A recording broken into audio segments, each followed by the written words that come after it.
محمدی city centre فتح گڑھ agency road well پورہ سیالکوٹ۔ رابطہ محمد علی 030061337113، محمد عثمان 030061711415۔ تاریخ میں ہم لوگ ہیں مردان کلندر، ایک نعرہ مستانہ سے دنیا کو ہلا دے ہم۔ تاریخ میں ہم لوگ ہیں مردان کلندر، ایک نعرہ مستانہ سے دنیا کو ہلا دے ہم۔ اے گردش دوراں نہ الجھ ہم سے خدارا، اے گردش دوراں نہ الجھ ہم سے خدارا، گردش دوراں کو بھی گردش میں پھنسا دے ہم۔ الحمدللہ رب العالمین والعاقبۃ للمتقین والصلاة والسلام علی سید الانبیاء واشرف المرسلین، اما بعد فاعوذ باللہ السمیع العلیم وبوجہہ الکریم من الشیطان الرجیم، من ہمزہ ونفخہ ونفثہ، بسم اللہ الرحمن الرحیم۔ ان الذین یؤذون اللہ ورسولہ لعنہم اللہ فی الدنیا والآخرہ وأعد لهم عذابا مہینا۔ خالق کائنات، مالک ارض و سما کی حمد و ثنا، تعریف و ثنا، کبریائی بڑائی کے مقدس کلمات کے بعد بے شمار و لاتعداد ریت کے ذرات سے بڑھ کر، پانی کے قطرات سے بڑھ کر، درختوں کے پتوں سے بڑھ کر الف الف مرتن فی کل ذرتن درود و سلام ہو امام الانبیاء، سید الانبیاء، خطیب الانبیاء، والی بطحا، سرچشمہ صبر و رضا، منبع رشد و ہدا، کونین کے تاجور، سید الثقلین، امام القبلتین، رحمت کائنات، رحمت عالم، احمد مجتبی محمد مصطفیٰ صلی اللہ علیہ وآلہ وصحبہ وأہل بیتہ رضوان اللہ اجمعین کی ذات اقدس مقدس و مطہر پر، جو کہ تمام انبیاء رسول کے بعد اس کائنات میں تشریف لائے، لیکن سب سے اعلیٰ، سب سے اشرف مقام اور مرتبہ حاصل کر کے آئے، حضرات ذی وقار مرکزی جمعیت اہل حدیث کا اسٹیج ہے۔ اہل حدیث اسٹیج کی شان، قائد اہل حدیث پروفیسر علامہ سینیٹر ساجد میر صاحب، امیر مرکزی جمعیت اہل حدیث پاکستان، اسٹیج پر جلوہ فروز ہیں۔ قائد یوتھ فورس، نوجوانوں کے دلوں کی دھڑکن حافظ فیصل افضل شیخ صاحب، صدر اہل حدیث یوتھ فورس پاکستان، وہ بھی اسٹیج پر جلوہ فروز ہیں۔ قائدین جماعت، شہر کی جماعت، علماء کرام کے خوبصورت چہروں سے چمکتا دمکتا ہوا آج کا یہ اسٹیج ہے۔ میں آج کی اس عظیم الشان کانفرنس کے اندر نبی رحمت، کائنات کے امام جناب محمد الرسول اللہ صلی اللہ علیہ وسلم کی عظمت اور حرمت کے حوالہ سے چند گزارشات آپ کے گوش گزار کرنا چاہتا ہوں۔ کائنات میں بسنے والے لوگوں، عزت، ادب اور احترام ایک ایسی چیز ہے کہ یہ جس معاشرے کے اندر ہو وہ معاشرہ عروج کی بلندیوں تک پہنچتا ہے، اور جس معاشرے سے ادب و احترام کو ختم کر دیا جائے اس معاشرے کو تباہی و بربادی سے پھر کوئی نہیں بچا سکتا۔ اگر آپ اسلام کی تعلیمات کا مطالعہ کریں تو آپ حیران رہ جائیں کہ دین اسلام نے قدم قدم پر ادب سکھایا ہے، احترام سکھایا ہے، بڑوں کی بات ہو ادب سکھایا ہے، والدین کی بات ہو ادب سکھایا ہے، سفید بالوں والے ہوں ان کا ادب سکھایا ہے، علماء ہو ان کا ادب سکھایا ہے، صاحب منصب ہوں ان کا ادب سکھایا ہے۔ وَأَنزِلُ النَّاسَ منازلہم کہہ کے کائنات کے امام نے اس روئے زمین کے اندر ہر صاحب عزت کو ادب کے ساتھ مخاطب ہونے کے لیے، ان کے ساتھ ادب سے پیش آنے کا اعلان کیا ہے۔ تعلیم دی ہے کہ کائنات میں بسنے والوں، ادب ایک ایسی چیز ہے جس کی تعلیم امام الانبیاء کونین کے تاجور جناب محمد الرسول اللہ صلی اللہ علیہ وسلم نے دی ہے۔ اور یہ ادب کیسا ہے؟ وہ نبی جس نے اپنی آمد پہ بھی اپنے صحابہ کو کہہ دیا تھا جب میں آؤں تو کھڑے نہ ہوا کرو۔ پھر ایک وقت ایسا بھی آیا، صحیح البخاری اٹھا کر دیکھیں، حضرت سعد بن معاذ آتے ہیں، یہ انصار کے سردار ہیں، کائنات کے امام نے اپنی کوسن و تسنیم سے دھلی ہوئی پاک طاہر طیب زبان سے ارشاد فرمایا، اور اس صحابی کی عظمت کو بھی سلام ہے، سعد کے مقام کو بھی سلام ہے۔ کائنات کے امام نے ایک سردار کا ادب کیسے سکھایا، جو نبی عاجزی کی وجہ سے، انکساری کی وجہ سے اپنے لیے حکم دیتے ہیں میں جب پاؤں احتراماً کھڑے نہ ہوا کرو، لیکن جب ایک سردار کی باری آتی ہے ادب سکھاتے ہوئے کائنات کے امام کیا فرماتے ہیں؟ صحیح البخاری اٹھائے، کائنات کے امام نے فرمایا قومو الی سیدکم، اپنے سردار کے استقبال کے لیے کھڑے ہو جاؤ۔ یہ ادب سکھایا ہے امام الانبیاء جناب محمد الرسول اللہ صلی اللہ علیہ وسلم نے۔ آپ کی وہ والدہ آئی تھی جس نے آپ کو دودھ پلایا تھا، یہ رضائی والدہ آئی، کائنات کے امام نے اپنی وہ چادر جسے قرآن نے یا ایھا المزمل کہا تھا، جسے قرآن نے یا ایھا المدثر کہا تھا، امام الانبیاء نے اس چادر کو اٹھا کر اس مائی کے قدموں کے نیچے رکھ دیا تھا۔ ادب سکھایا ہے امام الانبیاء نے، رسول کائنات نے۔ ادب کرنا ہے، یاد رکھو جس معاشرے میں ادب ہوتا ہے وہ معاشرہ کامیاب ہوتا ہے، اور جس معاشرے کے اندر ادب نہیں ہوتا معاشرہ تباہ و برباد ہو جاتا ہے۔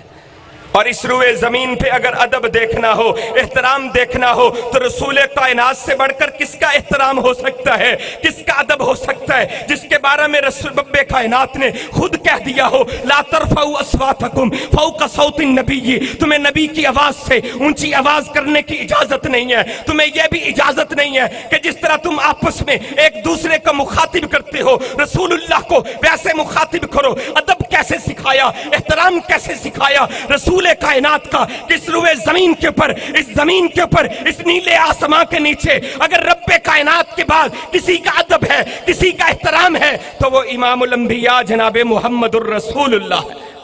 صلی اللہ علیہ وسلم۔ ادب کیسا ہے کہ اس آپ کو اب مخاطب کرنا ہے جیسے ایک دوسرے کو مخاطب کرتے ہو، ایسے مخاطب کرنے کی اجازت نہیں ہے۔ آپ کی آواز سے اونچی کو آواز نہیں کرنا۔ دلائل بڑے ہیں، اختصار کو ملوز خاطر رکھتے ہوئے بات کو آگے چلانا چاہتا ہوں۔ نبی کائنات کا ادب اور احترام کیسے رب کائنات نے بتایا ہے۔ نبی علیہ الصلوۃ والسلام کے صحابہ جب آپ سے کلام کرتے، آپ سے بات چیت کرتے، رسول کائنات کے سامنے آتے تو آپ کو راعینا کہہ کے مخاطب کرتے۔ اے پیارے محبوب نبی، ہماری رعایت فرمائے، ہماری طرف نظر رحمت فرمائے، ہماری بات کو سنیں۔ لفظ راعینا کے ساتھ آپ کو مخاطب کیا کرتے تھے۔ مشرکین نے، کفار نے، اسلام کے دشمنوں نے اس لفظ سے ناجائز فائدہ اٹھانے کی کوشش کی۔ اللہ نے دیکھو کیسے رسول اللہ کے ادب کو سامنے رکھا، احترام کا کیسے کلیہ اور قاعدہ کائنات والوں کو بتایا۔ اللہ نے آسمانوں سے قرآن نازل کر دیا اور فرمایا یا ایھا الذین آمنو، اے ایمان کے دعوے دارو، تمہارے لیے یہ اللہ کا حکم ہے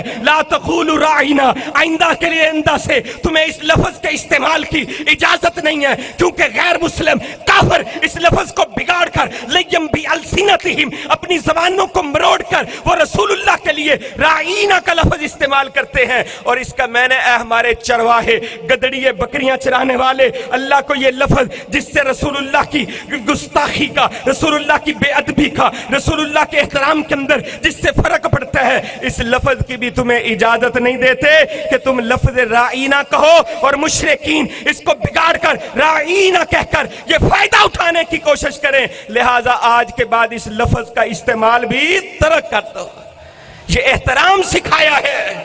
کہ ایسے الفاظ، ایسے اشارے کنائے جن سے رسول اللہ کی توہین کا معاملہ واضح ہوتا ہو، ایسے الفاظ کی بھی اللہ اجازت دیتے۔ یہ کیسے ممکن ہو سکتا ہے کہ کوئی آئے اور رسول اللہ کو گالیاں دے جائے؟ امام احمد ابن امام مالک رحمہ اللہ سے کسی نے پوچھا تھا امام صاحب اگر ہمارے سامنے رسول اللہ کو کوئی گالی دے پھر کیا کرنا چاہیے؟ امام صاحب نے کیا کہا تھا؟ ہے میں قربان جاؤں امام مالک رحمہ اللہ پہ۔ امام مالک نے کہا تھا اگر ہمارے ہوتے ہوئے رسول اللہ کو کوئی گالی دے دے پھر اس روئے زمین پر ہمیں رہنے کا کوئی حق، رسول اللہ کی کوئی گستاخی کرے، بے ادبی کرے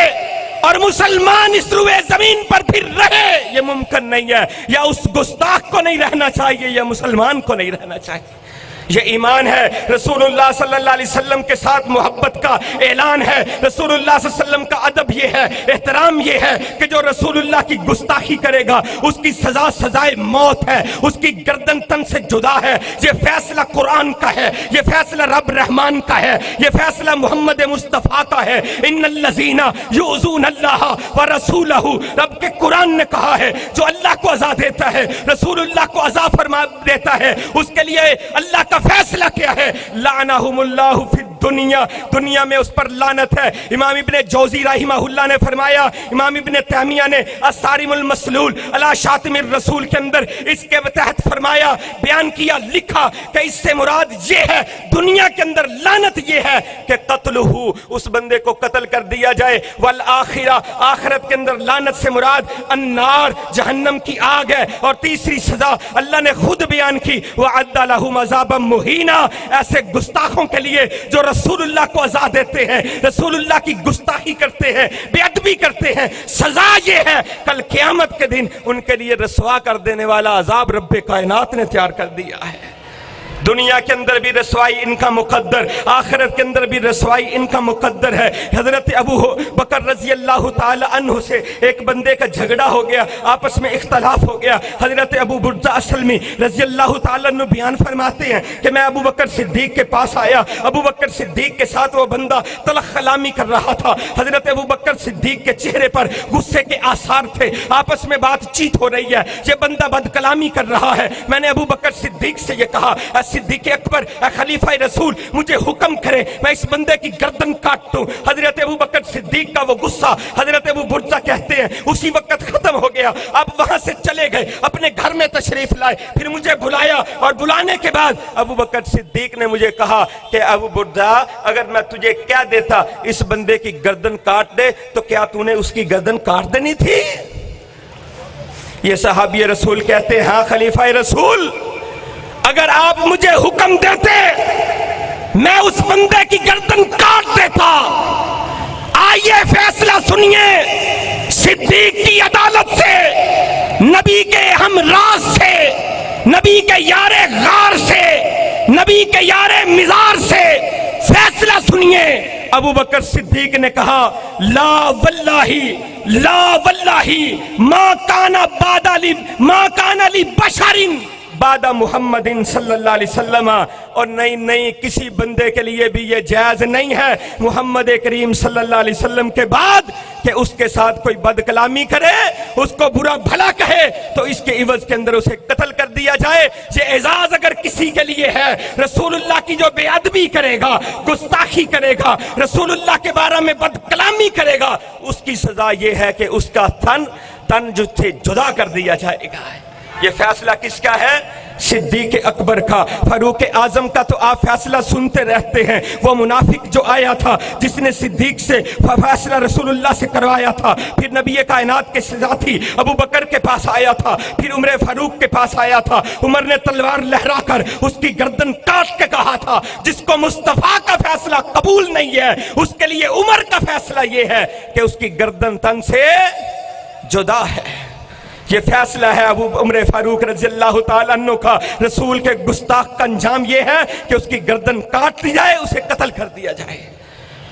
تفصیل میں نہیں جاتا، کعب بن اشرف یہودی کو رسول اللہ صلی اللہ علیہ وسلم نے خود قتل کرنے کا حکم دیا، یہ گستاخ رسول تھا۔ ابو رافع یہودی رسول اللہ صلی اللہ علیہ وسلم نے اسے خود قتل کرنے کا حکم دیا۔ نبی علیہ السلام کے دور کے اندر ہی ایک بندہ جس کی عورت قتل ہو گئی، صبح معاملہ ہوا، نبی علیہ السلام نے پوچھا فلاں عورت کو کس نے قتل کیا؟ کوئی نہیں بولا۔ پھر آپ نے پوچھا کس نے قتل کیا؟ کوئی نہیں بولا۔ پھر آپ نے کہا جس کو مجھ سے محبت ہے وہ بولے کہ اس عورت کو کس نے قتل کیا۔ پیچھے مجمع کے آخر میں ایک نبینا آدمی بیٹھا ہوا تھا، وہ اٹھا کھڑا ہوا، آگے بڑھتا ہوا رسول اللہ کے پاس آیا اور آ کر کہتے اللہ کے پیارے حبیب اس عورت کو میں نے قتل کیا ہے۔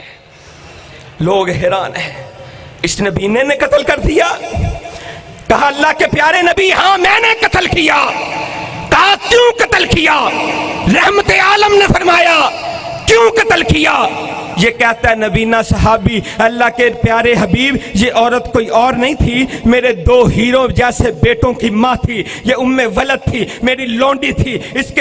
کے بطن سے اللہ نے مجھے 2 ہیرو جیسے بیٹے عطا کر رکھے تھے، لیکن یہ آپ کی گستاخی کرتی تھی، آپ کو گالیاں دیتی تھی، میں اسے سمجھاتا رہا، یہ نہیں سمجھی، یہ پھر گالیاں دیتی، میں نے اسے ڈانٹا ٹپٹا، اس کو جھڑکا، یہ پھر باز نہیں آئی۔ اللہ کے پیارے نبی رات کو بھی آپ کو گالیاں دے رہی تھی، میں نے اسے باز کرنے کی کوشش کی، یہ باز نہیں آئی، میں نے ایک پھالا پکڑا، اس کے پیٹ کے اندر پیوست کر دیا، میں زور سے دباتا رہا، نبینا تھا نا، کہتے پتہ نہیں، میں دباتا رہا، جب یہ گر گئی میں سمجھ گیا کہ یہ جہنم واصل ہو گئی ہے، پھر میں نے چھوڑا۔ رسول اللہ صلی اللہ علیہ وسلم نے فرمایا اشہدو، اے میرے صحابہ گواہ بن جاؤ، اشہدو گواہ بن جاؤ، الا ان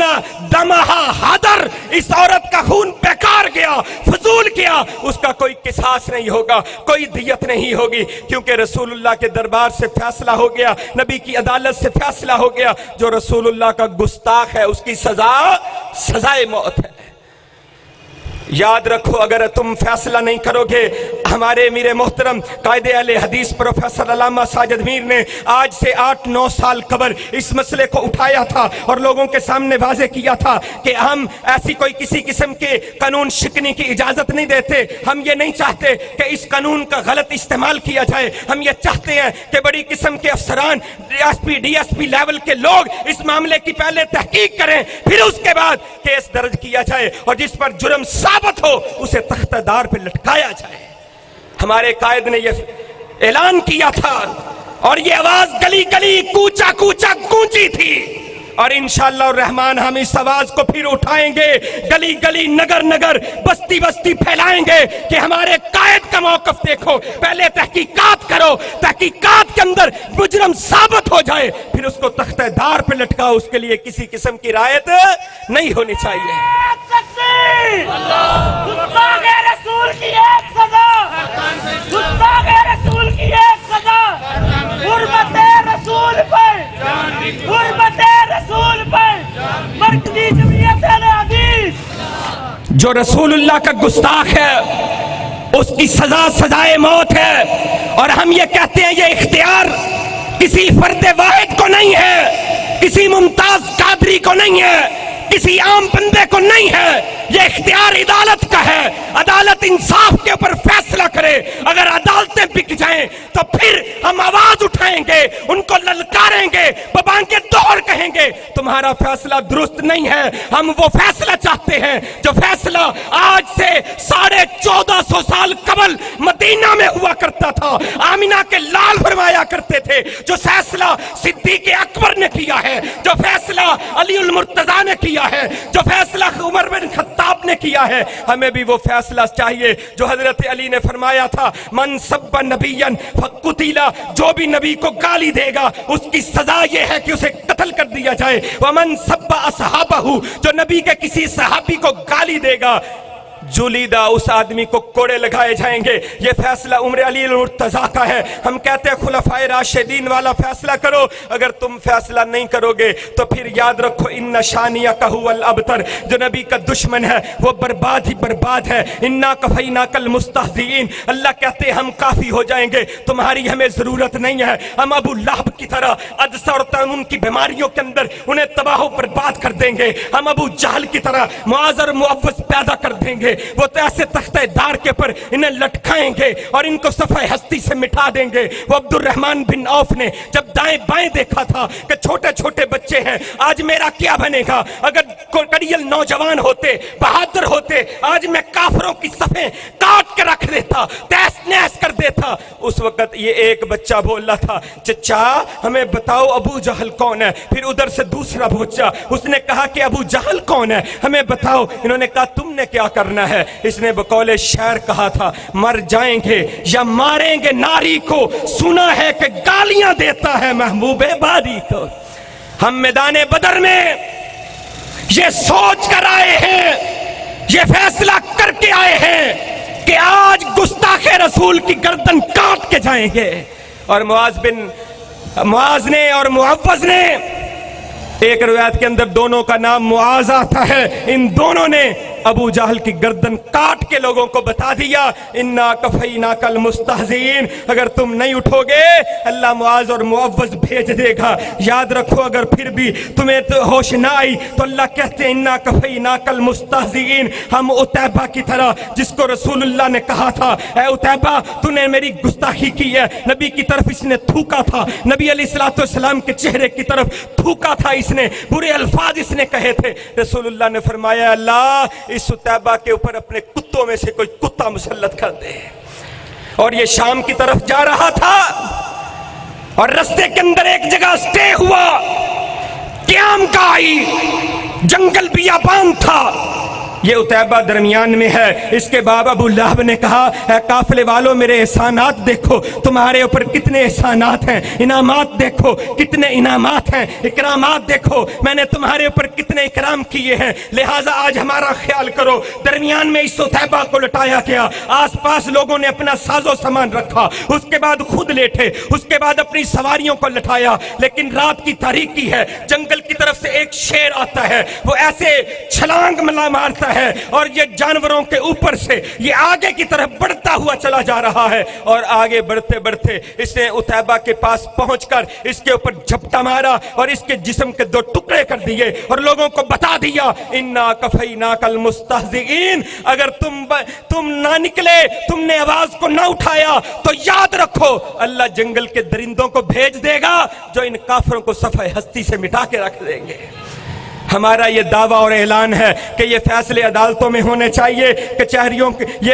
کے اندر ہونے چاہیے، سڑکوں کے اوپر نہیں ہونے چاہیے. ہمارے امیر کی سوچ کو سلام ہے. ہم یہ نہیں کہتے کہ لوگوں کے رستے بند کیے جائیں، ہمارا یہ موقف نہیں ہے کہ ہم کسی کے لیے کفر کے فتوے جاری کریں، ہمارا یہ موقف نہیں ہے کہ ہم لوگوں کو عدالتوں کے ججوں کو تختہ دار کے اوپر آ کر لٹکائیں. لیکن ہم یہ اعلان ضرور کرتے ہیں کہ لوگوں آؤ، ہمارا یہ اعلان ہے فیصلے میرٹ پہ کرو، انصاف پر کرو. اگر تم انصاف پر نہیں کرو گے تو پھر بات وہی ہوگی، ہر طرف فتنہ ہوگا، ہر طرف فسادات ہوں گے، قتل و غارت ہوگی اور اس کے اصل محرک تم ہو، سزا کے مجرم تم ہو، کیونکہ تم ہی نے یہ سارے معاملات پیش کیے ہیں. آئیے رسول اللہ کی محبت اپنے سینوں میں بٹھا لیں اور گستاخ کی